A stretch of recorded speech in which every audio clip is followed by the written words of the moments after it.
مومنوں پڑھتے رہو تم اپنے آقا پر درود، ہے فرشتوں کا وظیفہ الصلاۃ و من علينا ربنا إذ بعث محمدا أيده بأيده أيدنا بأحمدا أرسله مبشرا أرسله ممجدا صلوا عليه دائما صلوا عليه سرمدا ایک مرتبہ پڑھتے اللهم صل على سيدنا مولانا محمد بارك وسلم صلاة وسلاما عليك يا حبيب الله صلى الله عليه وآله وصحبه وسلم. لي خمسة تطفي بها حر الوباء الحاتمة المصطفى والمرتضى وابناهما والفاطمة. غوث اعظم بمنی بے سر و ساما مدد قبلہ دی مدد کعبہ ایمام مدد قادریم نارے یا غوث اعظم کی زنم دمز شیخ احمد رضا خان قطب عالم کی زنم قادریم و چشتیم نارے یا مرشد کی زنم دمز شیخ شعیب الاولیاء و تاج الشریعہ و مفتی اعظم کی زنم. صبح طیبہ میں ہوئی بڑھتا ہے بالا نور کا، صدقہ لینے نور کا آیا ہے تارا نور کا. اے رضا یہ احمد نوری کا فیض نور ہے، ہو گئی میری غزل بڑھ کر قصیدہ نور کا. یہ امام اہل سنت اعلیٰ حضرت فاضل بریلوی کا لکھا ہوا کلام ہے جو حقائق بخشش کے اندر بڑے کافی اشعار کے ساتھ موجود ہے. اس میں ہمارے اور آپ کے حضور کی آمد اور ان کی تشریف لانے کے حال کو زیادہ تر اشعار میں پیش کیا گیا ہے. اور اعلیٰ حضرت فاضل بریلوی کی شاعری پر بے شمار آج شعراء طبع آزمائی کرتے ہیں اور شاعری کرنے کا ایک ماحول سیکھتے ہیں. جیسے کہ ابھی آپ نے آپ کے ذریعے سے اشعار کو سماعت کیا بڑے ہی اچھے انداز سے، اور بھی بہت سارے بچوں نے یہاں اپنے تخیلات کو، اپنے فکری خیالات کو پیش کیا اور یہ مجاز دیا کہ ہر دور میں اور ہر حال میں نبی کے دیوانے اپنے آقا سے محبت کرتے تھے، کرتے ہیں اور کرتے رہیں گے. تو اسی ماحول کے نتیجے میں شاعر نے اعلیٰ حضرت کے اشعار سے کچھ مصرے لے کر کے شعر کہے ہیں اور ایسے انداز سے کہا ہے کہ یہ دشت و جبل غم و جمن دیکھ ارے دیکھ. یہ دشت و جبل غم و جمن دیکھ ارے دیکھ، سب ان کی لگن میں ہے مگن دیکھ ارے دیکھ. یعنی ساری چیزیں حضور کی لگن میں مگن ہے، حضور کی یاد میں مگن ہے. اب اعلیٰ حضرت کے بارگاہ سے کیا صدقہ دیا؟ شاعر نے کہتا ہے لب پھول دہن پھول زکن پھول بدن پھول، لب پھول دہن پھول زکن پھول بدن پھول، اے جان چمن اپنا چمن دیکھ ارے دیکھ. بہت جامعیت ہے. اہل علم سمجھتے ہیں کہ اشعار کے اندر کیسی تبدیلی آئی اور کہاں سے کہاں کیسی بات کہی ہے شاعر نے. پھر آقائے کائنات کے اس حالات کو پیش کیا ہے شاعر نے کہ سرکار کے جسم مطہر سے جو پسینہ نکلتا تھا اس سے خوشبو آتی تھی اور صحابہ اسی خوشبو کی رنگ اور مہک میں سرکار کو تلاش لیا کرتے تھے. اور بہت سارے واقعات اس تعلق سے ہیں. تو شاعر کہتا واللہ جو مل جائے میرے گل کا پسینہ، بولیے سبحان اللہ.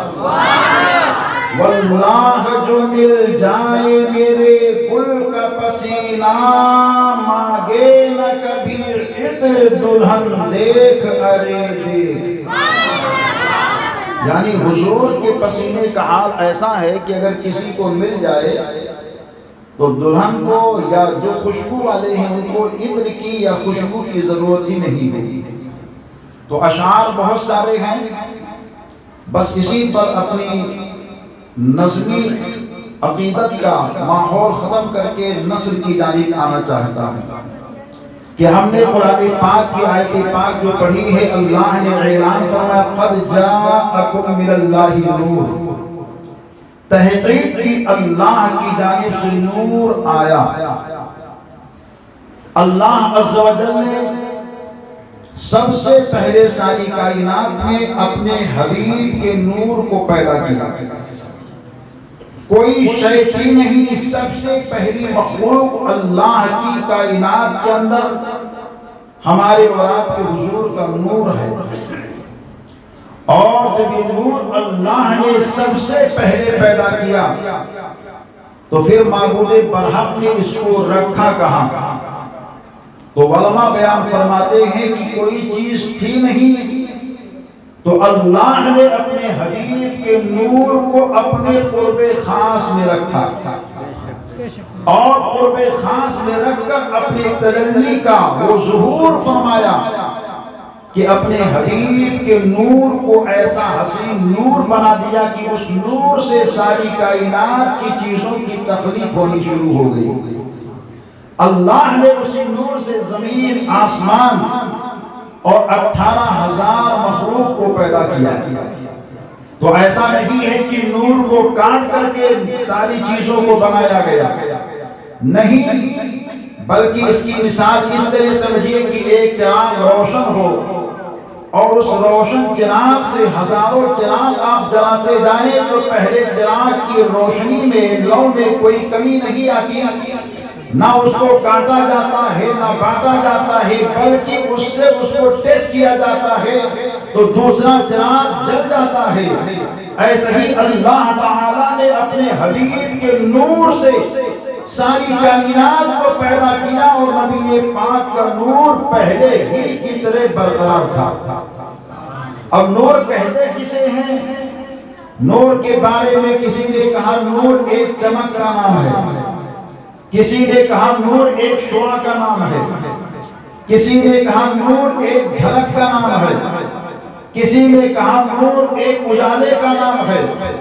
لیکن جب شہر بریلی کے امام سے پوچھا گیا، 14ویں صدی کے اعلیٰ حضرت سے پوچھا گیا، سنیت کی شان سے پوچھا گیا، محبت کی پہچان سے پوچھا گیا، اے اعلیٰ حضرت نور کسے کہتے ہیں؟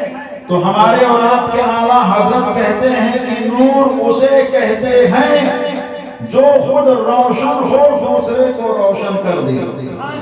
تو نبی تو جہاں روشن تھے، آپ نے دوسروں کو روشن کر دیا۔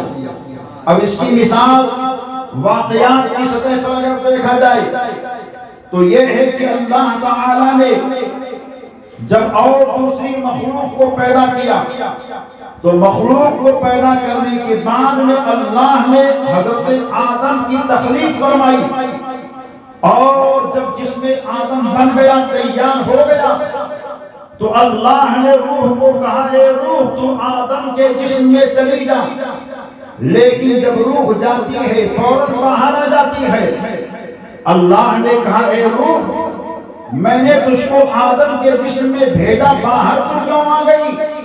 تو روح بولتی ہے مولا میں آدم کے جسم میں گئی تو مجھ کو اندھیرا ملا، تاریکی ملی، گھنگور گھٹائیں ملی، بے چینی وحشت ملی، اس وجہ سے میں آدم کے جسم سے باہر آ گئی۔ تو اللہ نے اپنے حبیب کے نور کو حضرت آدم کے جسم میں بھیجا اور کہا اے روح اب تو دوبارہ جا۔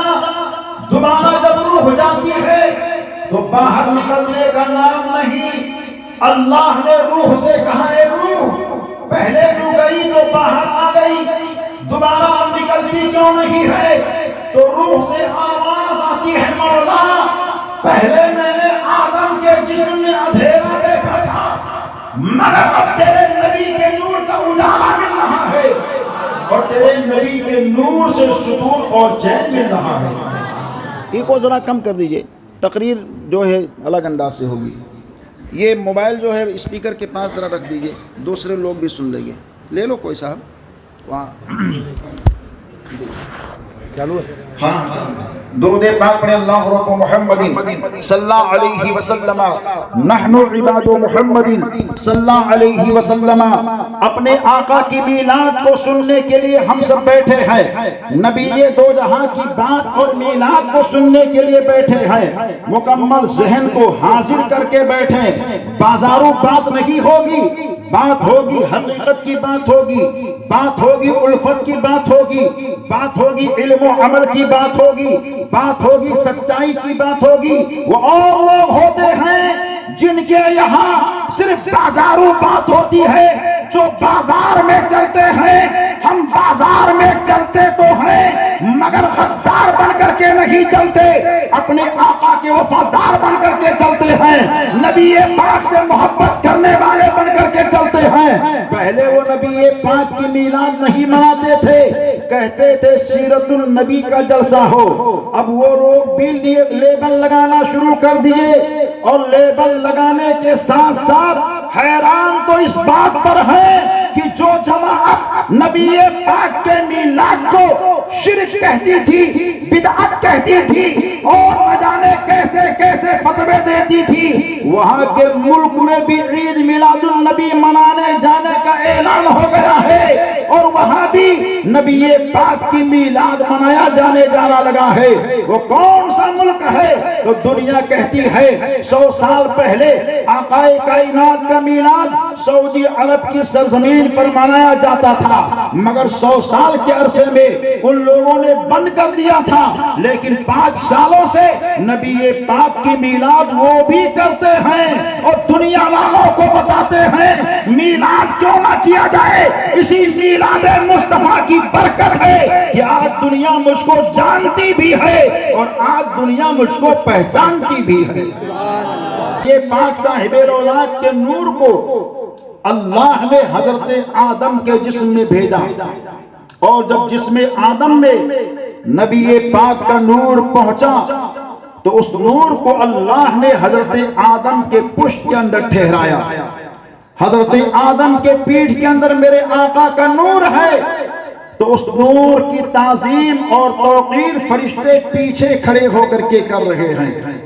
تو حضرت آدم نے کہا مولا یہ کس کی تعظیم ہو رہی ہے، کس کی تکریم ہو رہی ہے؟ تو اللہ نے کہا یہ میرے حبیب کے نور کی تعظیم و تکریم ہو رہی ہے۔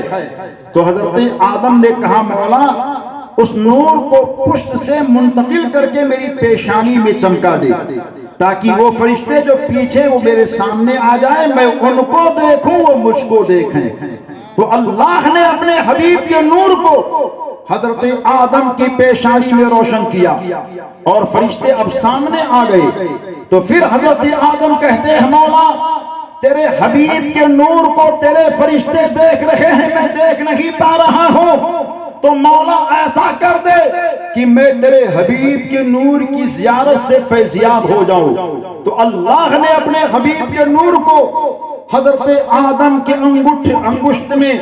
انگوٹھے میں روشن کیا۔